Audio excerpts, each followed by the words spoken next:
life. You know, it's every day. You know, doing dishes is part of that amends I got to make. You know, that's going to be a lifelong journey. A lot of these amends are going to be lifelong journeys. There's amends that people don't want to talk to me. You know, I got to make a living amends. I gotta find another way to be a service to the world in a way that takes all that energy and creates something valuable for another person. I mean, I got amends. You know, that girl who was on that meeting. You know, I reached out to her. She was in the program, so she kind of knew what was going on, and that amends was made. Me and Alma had sort of we bridged the gap there. We're not like talking every day, but there's been I'm making contact, communication little by little. You know, it's only been 597 days. I'm still at the beginning of this whole journey in my life, which is going to be for the rest of my life. And yeah, I go to every single person out unharmed, and I try to figure out where I can be of service to their life in any way that's possible. And yeah, sometimes it'll be like these really neon versions of it, like with my dad, and then sometimes it'll be, you know, Vanessa Kirby, right? Like Vanessa Kirby was on her way to go get an Oscar when all this shit landed, you know, and she's been supportive to me this whole time, but I remember she had to answer for me out there because I wasn't communicating. I wasn't like, because I didn't have nothing to communicate. I was still like, you know, like this little myopic litigator. My dude kept saying, don't say nothing, just shut the fuck up and start working, you know? And so I wasn't out there talking, but she was in the middle of promoting a movie. And she had this whole Oscar campaign that was set up for her, you know? And for the movie and the cast and whole. And my damage fucked those chances up. Because as you know, this is a very political thing. It's not about the quality of the material. It becomes like this positioning, political, and like to be attached to this heretic wasn't sexy. And so it fucked up her opportunities. And so like making amends there was, you know, how do you rewind that? You don't, you know? And though she never asked me to do anything, you know, I reached out and we put it to bed as best as we could, you know. But that's another person who she always showed up. She was always in my corner, even when it wasn't sexy. It's like my wife. It's like, it's not sexy to be married and have a kid with a dude who's like this public abuser of women, you know. Sometimes you know, I'll go look up like the response to my woman's film. You know, she had a movie came out not recently, and like there'll be comments like, you know, I don't fuck with this woman because she fucks with him. You know, that's heavy. You know, that my wife is like. How does that make you feel? Terrible, dog. Explain terrible. Like what? Terrible, like you can verge into the kind of shame that makes you unproductive. Mm-hmm. Like you can make yourself. Is that unfair? No, it's not unfair. You don't think? No, it's not unfair. It's not even about fair. Fair enough. You know what I mean? It's not even about fair. Like fair don't really exist. You want fair, go to Pomona. But there's no fair in this life. So when I think about like, the emotions are real. Yeah. My accountability doesn't take away the very real, that comment that somebody feels that way towards my wife and that looks at her like she's somehow less than because she's still in my corner and that we share this bond. You know, that doesn't feel good to be that kind of influence on somebody's life. But equally, for me to put too much value into another person's opinion is to fuck myself.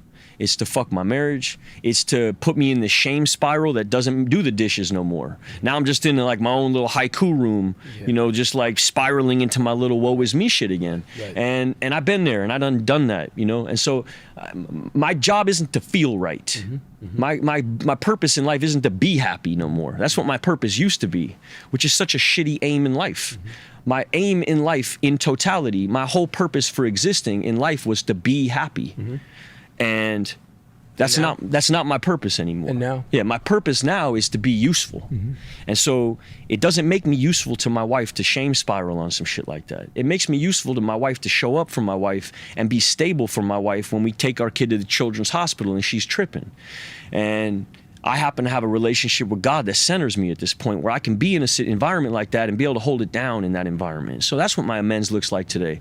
When my wife is tripping and she looks at me like, what's gonna happen? Because my 3-month-old baby has a bump on her head that feels like something scary, you know, and we know now it wasn't. It was called a hemogenoma, which is really scary when you first catch that. You know, you feel like, oh man, this is, and my wife was tripping. And had this not all happened, I wouldn't have been able to show up for my wife and be stable in that environment, and be able to look at her and really know what I was saying when I said, God loves us, you know, he's cheating in our favor. That's right. Be that radish farmer's dad. Exactly. You know, man, I found, you know, there's been so much resistance in my life, just like that I've touched personally. People know about my connection to you. Having you come on and do this. Yeah. Motherfuckers being like, are you out of your mind? You need to run from that dude. And it's like, it's just something that I've never really been able to understand, but a funny little anecdote. Go. You know, the last time you came up, you know, we had such a wonderful time. We kicked it with like the kids still, you know, they still do, you know, the 5150 test that you taught them. Oh yeah. About the picture and the box and all. Yeah. They do it to everybody who walks in the house. Like the little tricks, the little fucking side clown tricks you taught my kids. Yeah. They do it to everyone. Like my little man, like they still, you know, you're like a Pied Piper, like this huge presence in my kids' lives, and that's your ability to touch. You know what I'm saying? And when we spent that day in Ojai, you know, my agents all called me. I think either right before that, right after that, and we're just like, you know, couldn't we just have Shia's number? You know, we just feel like we could represent him. You know, like this third, like they would have literally sucked the shit out of your ass. You know what I'm saying? And they're like, please, you know, we just want to. You know, they was just so thirsty. You know what I mean? You know, then this stuff went down. And some months later, you know, I got to know Bo and I got to connect with Bo, and we decided to put this thing on, you know, at Slauson, and it was this beautiful event. And these same very guys were like, you know, if Shia comes, we can't be there, and the casting directors that you're bringing to come see. And this is, I mean, for whatever it's worth, there's known and active members of a criminal gang in the piece. Yeah.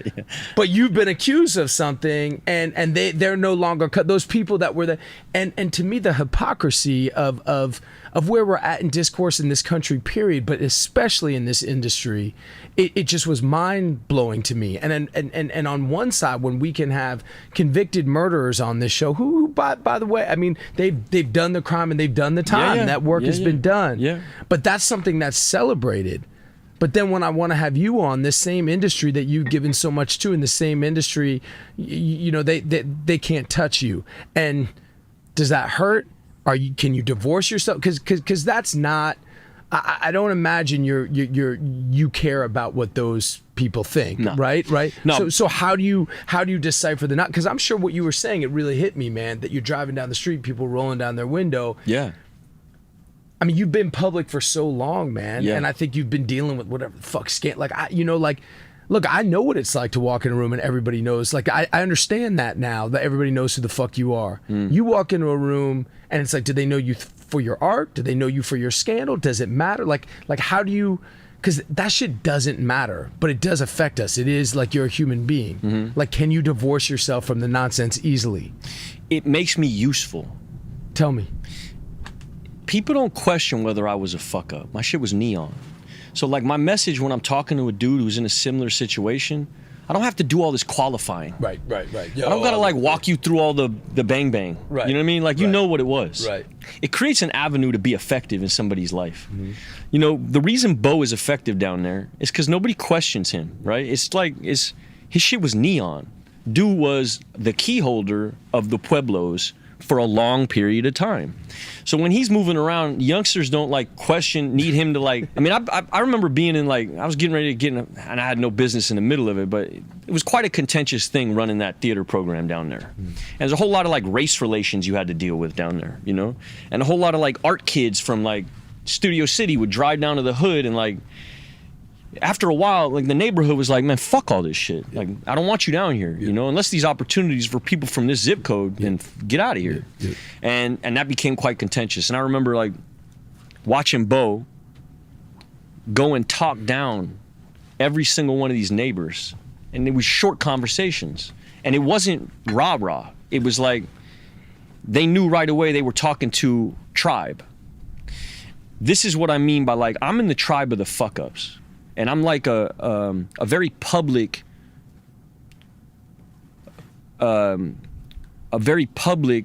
sinner, very fallible person in the public sphere. And so what I think now my purpose is to not do this like the other examples that we've had of how to navigate something like this, which is to go after the woman or try to like win a court case or like get back into a fucking movie or like get back on it all. You know, my purpose, and I mean this with every fiber of my being, is to be instructive with my life so that I can be an advertisement, like a billboard for a principled way of living, and that this shit on the other side of being where I was is still fucking sexy. It's still glittery. It's still fun. I found my smile on the other side of this shit. I learned how to laugh on the other side of this shit, like genuinely. I found a group of friends around me. You know, I found purpose in my life. Got this little girl, man. I mean, that's like that's even that, as big as that is, that's almost an infinitesimal part of how, and feels almost like some cheesy pre-written version of what's available to a person when they start living towards this purpose. It's complete alignment, you know, like when your head, heart, and your spirit and the universe are in alignment, like what this agent is saying, you know, it's like, you know, bro, I pray for dudes like that. Every night before I go to sleep, I pray for all my cheerleaders and all the naysayers. And then I ask God to give these people everything he would give me. Like my life is now, I've experienced ego death. And what that's allowed me to do is like open myself up to being what dudes like Brolin and not to lump them all to the same category, and I probably shouldn't even do that, but other dudes that, you know, Mel. I remember seeing Mel at the Oscars with his head held high, and I thought, you know, I was sitting in rehab. This was the bullshit rehab, but I remember seeing that and thinking like, oh man, I could do it, you know? And I'm trying to present a different version of that to the world, where it's like, all right, you know, the business aside and like all the ego shit aside, which really isn't my aim anymore, like my life is incredible, dog. I'm so fucking blessed. There's no cap in anything I just said to you. I got so much love in my life, so much joy in my life. Fearlessness that I didn't have before, you know, a calm, a serenity. My life is full. And it's not full of like the stuff that I was chasing before. I'm not here to like find my way back into nothing. Those people who don't get down with me, they probably never will, you know? To say that I don't love the craft is not true, but it's secondary to this other thing I got going on, because this is all temporary. And I don't want to get too far into this route, but like people may not forgive me, but I know that I have been forgiven, you know? And I know that I am loved. And when you really know that in your fiber and on a cellular level, then what people think about you, you know, like, God bless them. It's not that it don't matter, because to say that, like, I'm blessed in that I am in the public sphere and that people do have judgments about me. I'm blessed for the judgments. They keep me in line, you know? It's about perspective on it, you know? Like, it's that can't call it shit, you know? I wasn't supposed to be there for whatever reason. Now he's got his reasons, but he's got, you know, there's a bunch of other reasons that I wasn't supposed to be there for that. I think about the jobs that I got fired from when this shit just popped off, and I think, yeah, I wasn't supposed to be there, you know? And there's a strange kind of weird validation on the other side when you feel like you've been saved from certain situations. And like, if I sit for 12 years, it's because I'm supposed to be sitting for 12 years, you know? If I never work again, that's exactly what's supposed to be happening. Like, my purpose isn't tied up in my craft like that anymore.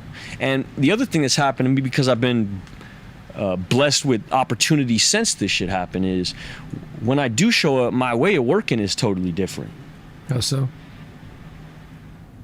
It's free. It's free.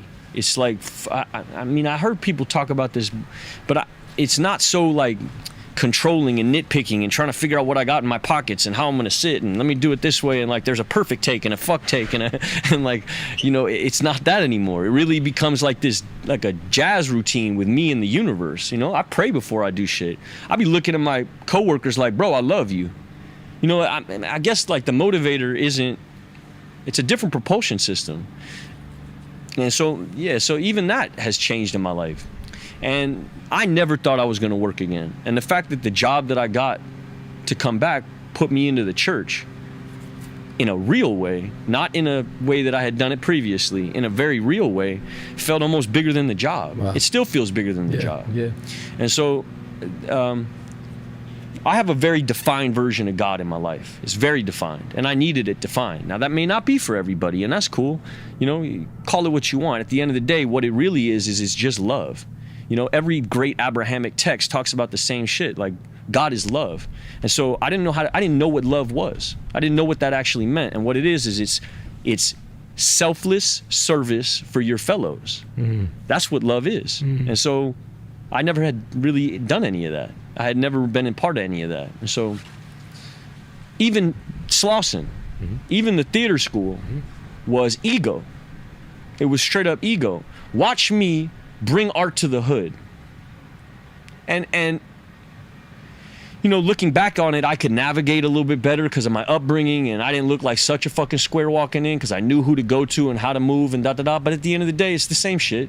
It's like virtue signaling, you know? Watch me go be of service. And then I advertised it en masse, you know? Watch me go do this thing. It's the shit that nobody sees. It's the quiet service. It's the quiet small work. That's the stuff that actually is much more fulfilling, and really that's really what's been motivating my life. It's the only reason I can like wake up and have any respite in my life. It's the only reason I can have any kind of reprieve from this nonstop monologuing that happens in my head that will put me in a shame spiral. You know, I could very easily walk into a coffee shop in the middle of Venice and look around and watch people look at me and write a whole monologue about how you think I'm the elephant man. And if I really want to, I could just go on Twitter and just scroll my name and just fall into some kind of K-hole of self-deprecating shame and darkness. Do you ever do that anymore? Of course. That's why this is a daily thing, you know? My ego doesn't just disappear, like ego death, but that motherfucker will pop back up at a moment's notice. The minute I do anything good. So prayer, what else? Like how do you keep it at bay? How do you keep it dead? Like how do you extinguish it when it pops up on a daily basis? Having a kid is really helpful for humility. Definitely. Because a kid don't care, you know? That's really helpful. She's very helpful in keeping me humble. Having a squad, being a part of a group that gives you feedback in real time. Can you walk me through the squads? Is that, how often is that? It's a meeting? It's every day, 60 dudes. And yeah, we meet every single day, 6 p.m. on Zoom. We have bike rides on Thursday. We meet up at the beach on Sunday. You know, we go to other groups and stuff like that. But it's like it's a squad. It's full on. It's like a gang. And I get out of it what Bo gets out of being in the Pueblos. Bo's not gonna tell you about all the bang shit he gets out. He's gonna talk about the love that he gets in it. And you know, I remember Bo telling me one time, like I remember asking him questions like you did, like why did you join this? And I remember him telling me a story about how like he was in the middle of some shit at a house and 50 dudes showed up for him to help him. That's the feeling that I get out of like this squad that I have. You know, it's not tied to like what I'm doing. They don't ask me questions like, "Hey man, what are you working on?" That's not what goes on in that room. You know. And there's other people in that room who dip and dabble in the arts and stuff like that. But there's also like just regular cats. You know. And it's a great equalizer. It's a great equalizer. It just keeps me in check. It keeps me on the ball. You know. It keeps me in alignment. You know, they ask questions like, were you honest all day? You know, they ask questions like, what'd you do for somebody else today? You know, were you kind to all God's kids? Were you kind to everybody today? Oh, you weren't? Tell me about it. Well, I flipped a dude off in traffic. Word? Why? You know, well, and then you talk it out. Not that you're trying to dwell in the toxicity, but like you're trying to build an awareness around how you move in this life so that you can create like a bit of distance from your reactions. I'm such a reactive person, and being a cat who like, I mean, I'm not Stanislavski. I don't know why people accredit me with this shit. That's your thing. I was never that guy. I was far more into a different craft. You know, I was far more reactive. And when you work that way, then it's very difficult to like navigate the world and not be that. You know, I was very reactive in life, which is a lot of where this drama came from. A lot of this trauma and pain that I perpetuated on people was so reactive. So I'm developing a pause. I'm developing like the ability to shut the fuck up and not do anything You know, and it felt so emasculine to not do something. It feels like emasculine to not do something. And for me, there's nothing more masculine than a mountain. Tell me why. You just don't do much, and it's always there. Yeah. And you can't move it. Yeah. And so like, that's it's what complicated. It's got all kinds of shit on it. Yeah, but it's also super simple. That's true too. Yeah, I mean, not to get too like arty-farty with the shit, but I like the stability of a mountain. I like the simplicity of a mountain. I like the complexity of a mountain. There's different notes, sure, you know, different elevations. Yeah, I'm not interested in like a monotone, naive optimism either. You know, that's not what I'm pitching. It's not. It doesn't make me effective to tell a dude who's in the middle of being on fire, hey, it's all gonna be okay. Because it's not. Some shit's not gonna be okay. And then you got to ask yourself why that's happening. And God either is or he isn't. You know, that's just, it's very simple. And so even the negativity that befalls your life or any kind of tragic shit that happens in your life really is, you're being tapped. You know, this is how God refines. And so I'm blessed, bro. I'm blessed for all the fuck ups too. I'm blessed that I had a group of people around me who, when I was in triage mode, could really grab my arm and tie a tourniquet. And now I'm able to pay it forward and be a service to other people, and even show up here and like look another man in the eye. Just that was like a big hurdle to get past. When you're in the kind of shame that I was in, and you've been defined a certain kind of way in the public, just to get to the place where you could sit down and look another man in the eye and speak honestly about where you're at, that's like a testament to a lot of work that got done. 100%. And really, if that's all you get out of doing the work, then do the work, you know? So, and I keep going to this God thing, and it's not like the get out of jail free card for me, you know? It's not like I'm trying to say this stuff to absolve myself of anything. You know, I'm trying to be an advertisement for what this did in my life. It changed my life. I was kicking it with these monks for 9 months, and for a while I just thought like, where all right, were you with them? Santa Ynez. There's a monastery called the San Lorenzo Novitiate. It's a monastery, Franciscan monks, and I was there for living in my truck in a parking lot for months until they brought me in, and wound up being like this 9-month journey with them, and they laugh so much. You never think monks are they just fucking, they're laughing all the time. They're laughing a laugh that feels pure. It's not based on like this cutting anybody up. It's like, can you give me an example? Like somebody like lets a fart out, or yeah, like it's that. Kind of it's stuff. just like childish baby shit. People have been laughing about since they're little kids, bro. It's like they've cultivated their innocence. They're like kids. They're not, but there's this innocence to them.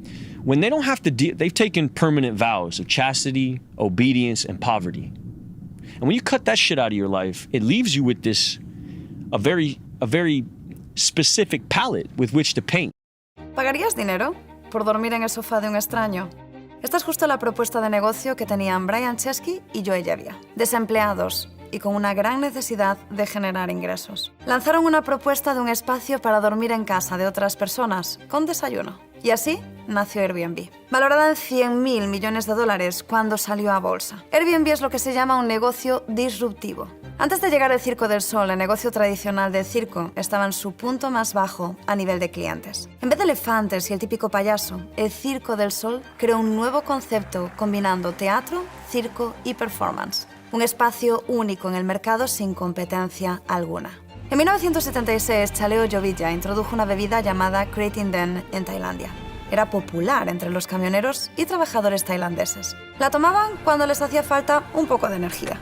En el año 1982, Dietrich Mateschitz viajó a Tailandia. Con un jet lag tremendo, descubrió que esta bebida era perfecta para eliminar ese desfase horario que tenía debido a su vuelo. Y decidió lanzarla internacionalmente junto con su fundador tailandés. Hoy, Red Bull es líder en el mercado de bebidas energéticas. Un ejemplo brillante de disrupción. Hoy como empresarias, como empresarios, tenemos un gran reto. ¿Cómo captamos la atención de nuestros potenciales y cómo convertimos esta atención en ventas? Se estima que recibimos entre 4.000 a 10.000 impactos de mensajes publicitarios diarios. En la incubadora Despegue, después de haber trabajado con más de 2.041 empresarios en 56 diferentes sectores, hemos visto que ahora solo hay una manera de sobresalir. Y es creando lo que llamamos en la incubadora una comunicación disruptiva. No solo podemos ser disruptivos lanzando productos innovadores, lo podemos hacer con nuestra comunicación. Te invitamos a nuestra masterclass gratuita de comunicación disruptiva. Aprende cómo tener la vida. When money isn't dictating any of your decisions because you don't have a bank account, when sexual relations and pussy, and that's not clouding your brain, infringing on your ability to see shit. If you're not in charge of nothing, if you're completely obedient to basically their commanding officer, their head of vocations, then it puts you in this very like whimsical wonder.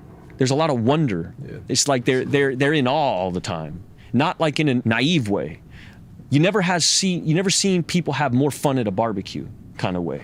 The kind of shit where like I remember one time there was a couple of monks that, you know, they would go get groceries. People donate stuff to them, right? They don't buy shit. They live off of the whatever some days it's gonna be edamame, some days it's gonna be gummy bears. They're living off of what they get, right? And there's a beauty to it. Are they happy with as fuck with everything? No, but I mean, like, is there? There's no preference. Lima beans, like for real? Yeah, straight up. But is the lima beans? Is that disappointment? They will freak some lima beans. It's not like they don't know what to do with lima beans. They're good with it. They're gonna freak lima beans. Yeah. And lima beans is gonna be something you want to have. You know? Yeah. They're gonna freak it out, whatever it is. Yeah. They're gonna go get to work. Yeah. There's 20 dudes gonna be in there like chefing. Yeah. Like, Wolfgang Puck with some gummy bears. You know, we're about to make this happen. Yeah. It's gonna pop in here tonight. Yeah. And they're excited about it. You know, they'll be walking up and down the hallways like lima beans tonight, G. You know. And anyway, so I remember driving behind them, and this is like early days. This is back when I had, you know, when Abel first reached out to me about doing this. It was all ego. I was still early days of sobriety. It was like, ooh, back to hustle, wiggle room. That's how it started for me. It's like, oh, you want me to do what? With who? Willem Dafoe. Oh, bro, forget all this sobriety talk. Forget all this cleaning. Yeah, I'm back. Ooh, here we go, bro. Back, right? It happened so fast. And now I'm in the mirror again. I'm doing my shit again. Just back to the old me, you know, just getting to work, you know, trying to find who this dude could be. And I'm back into like full blown. Did it diminish the shame that was on your shoulder? Yes. Did that start to? Yeah, it went away. It went away immediately. This is what work used to do for me. It was like, okay, you talk shit all you want, agent man, but I'm like going to work. So like, I don't care, you know. And even now, like, there's parts of me that are like, well, yeah, okay, you can hate on me all you want, but I'm still talking to this dude or doing that, and you know, my head's still, I'm a human being, of course, and you got to navigate it, you got to see when it happens, you know. Right away when you said that, I'm in my head like, ooh, Coppola, you know, like I want to like speak to like, who are you to this, and just constant. It happens. It's just a constant process you got to be aware of. So yeah, I remember driving behind them to go pick up this stuff. And this is early days, so I'm not even there for spirituality. I'm there for like, where do you put your hands? What's it look like when you do this? I'm just like building. Right. I'm just building, you know? All right, what kind of, you know, like the vapid shit. What kind of shoes, you know? And just like, oh, prayer life? Yeah, okay, boom. Yeah, what does that look like? It just looks like a dude sitting in a room. Okay, cool. But I'm not going to actually get involved in that process, you know? And so I'm driving behind them. They're going to pick up these groceries, and I see this dude on the left turn to the dude on the right, and he just starts laughing. Just ha, ha, ha, ha. Like the kind of like, looks like a cartoon, like a cartoon laugh. But it's kind of silhouetted because I'm in the back watching them drive. And I remember thinking to myself, like, I've experienced that a bit in my life. I remember being on Fury with you and laughing like that on the tank. And these are like the most incredible moments of my life looking back now. These moments where you're laughing like that. And they laughed all the way to go get the lima beans. And on the way back to the seminary, they laughed all the way back to the seminary. And I thought this was a one-off. And every time we would get in the car and these dudes would get in the car, it was this silhouette of just outrageous laughter. And, you know, you ask them, like, what are you laughing about, man? And the dude's like, don't know. Everything. Sometimes I just look at the dude and we'll just start laughing at each other. And it's joy was the first, like, laughter was the first miracle. It felt like, I don't know, that was the first attractive thing about faith for me, was the laughter. Wow. And the fact that these monks aren't like docile, solemn all the time. You know, they cut each other's hair, they're in the gym, they're dudes, but they also have a principled life.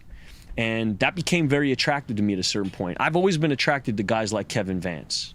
I've always been attracted to a Marine, to a gangster, to an extremist who's cultivated this kind of tribe around him, who it resembles some kind of weird, jumbled up idea of masculinity to me, these go-getters in life. Because really what's sexy is the commitment. The commitment to a lifestyle. Direction. Is sexy. Whether it be Bo or Kevin or whatever, you're committed to it. It's a lifelong thing. It's not a tattoo. There's no removal. This is forever, right? That's right? And so you get around these monks and you feel something like what you feel when you're around. La verdad me emociona esto. Alguien camina por la ciudad ahora sin tener idea de que su vida está a punto de cambiar para siempre. Señora, disculpe, ¿podría darme 2 minutos? Voy tarde al trabajo. Si me da 2 minutos, no tendrá que trabajar nunca más. Oh, sí, claro. No, disculpa. Bien, que tenga un buen día. Será más difícil de lo que creí. Soy ingeniero, no vendedor. Tal vez debería cambiar, no sé, de... Oye, qué gran auto. ¡Ay, gracias! ¿Quieres uno? Ya eso quisiera. Ven aquí un segundo. No estoy seguro de salir en cámara. ¿Es para televisión o algo así? No, tenemos una pequeña empresa financiera y lo usaremos para nuestra página web, ¿está bien? Sí, suena bien. ¿Es tuyo? Es todo mío. ¿Qué tal si te digo que si quieres tienes uno al final del próximo mes? Diría que te escapaste del sanatorio. Bien. Apenas puedo pagar la renta. Te compro una cerveza y lo hablamos. ¿Cómo te llamas? Gary Price. Brandon. Mucho gusto. Ven conmigo. Bien.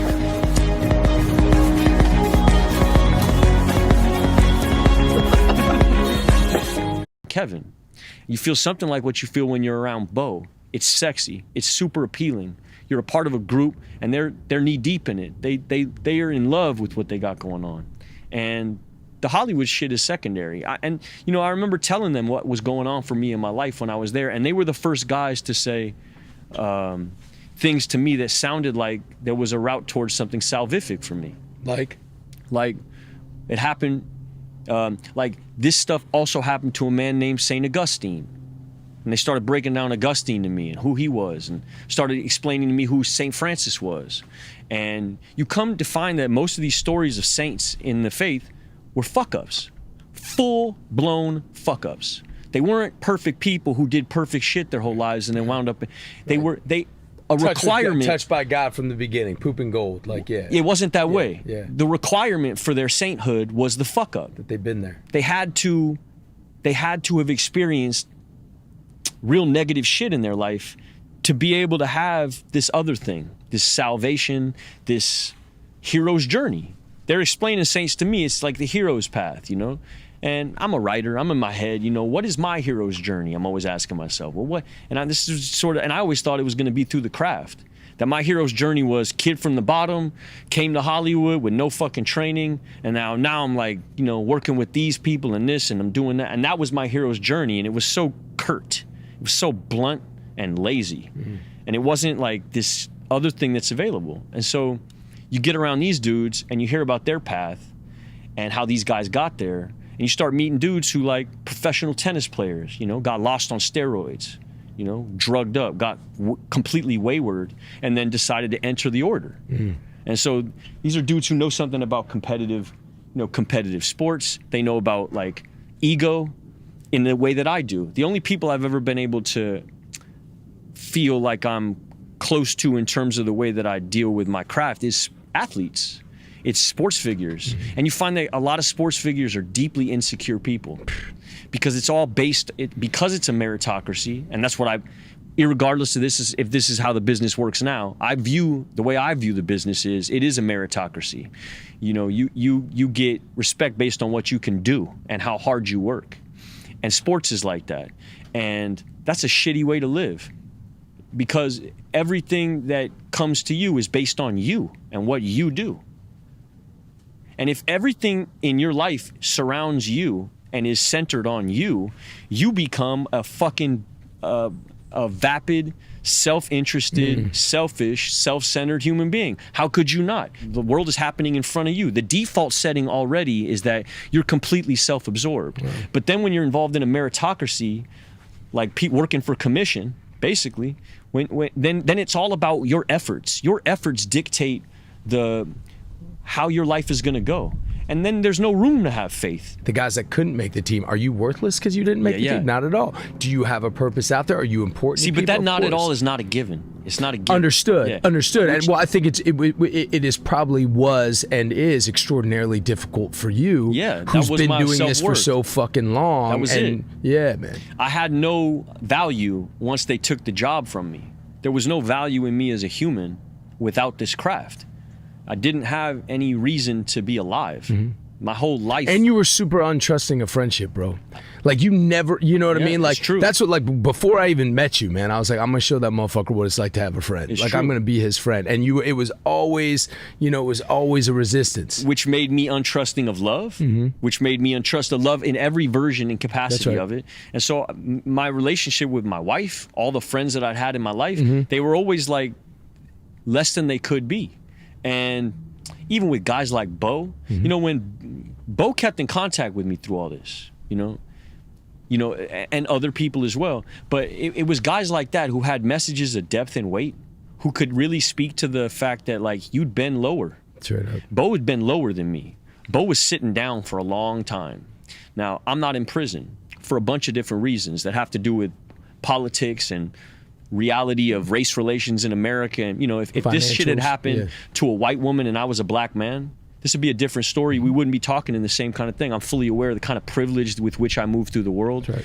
And so Bo is able to, like, when we talk about humility and getting right sized, you need certain dudes. If you're a person like me, you need certain people who've been there, who've experienced certain shit in their lives where they can speak to what you're dealing with, because a therapist isn't going to speak to it. Yeah. I'm not going to hear it from you who studied Carl Jung in Harvard for 5 years and really grew up in Thousand Oaks, and then, you got injured when you played football and then life just all worked out. Yeah. Like, I'm not going to hear it from you. It has to be from a guy who I know has been there, and also a guy who I know has a real laugh. Bo has real joy in his life, real joy. It's not manufactured, and it's also not tied to his finances or his ego. That dude is a service to he has a route towards being of service to the hood, his people, the people around him. He's involved in the community, and he's of service. The whole reason that shit started up was I was piggybacking his knowledge of how to be a service for my ego. Slauson started with a conversation with me and him, me trying to, I was trying to join a gang. I was I was hanging out with a bunch of Harpies members and was like fully jumped in and was a part of a gang and trying to talk to him about shit. He's looking at me like, bro, you don't know fuck, you got a bunch of tattoos and like, okay, right. You got jumped in the park. You don't know anything about this shit, and he was generous with me. He could have just wrote me off, as a person with no depth and no weight, because I hadn't experienced shit in my life compared to him. Now we speak more like contemporaries, because he knows how to bend to hell in a real way. And he knows while we were talking, I was there. And this is kind of part of being a man. It's like, you kind of got to fuck it all up a little bit. I think so. I think part of learning is dying. I think part of learning is you got to die a little bit. Because what is learning? Learning is me giving up on my old shit, my old ideas. Those ideas have to die for me to be open to some new shit. And so me learning how to be a better man, I had to die a little bit. And when you kill shit inside of you, man, there's a fucking hole. And you don't know what to put in there. And right. You just got to find the right food. Right. You got to find the right food. And I was lucky to have like some good dudes in my life at the time when it hit for me to be able to fill it with the right shit. And that's only furthered the longer I've been in the middle of it, getting in contact with whatever spiritual path you find. But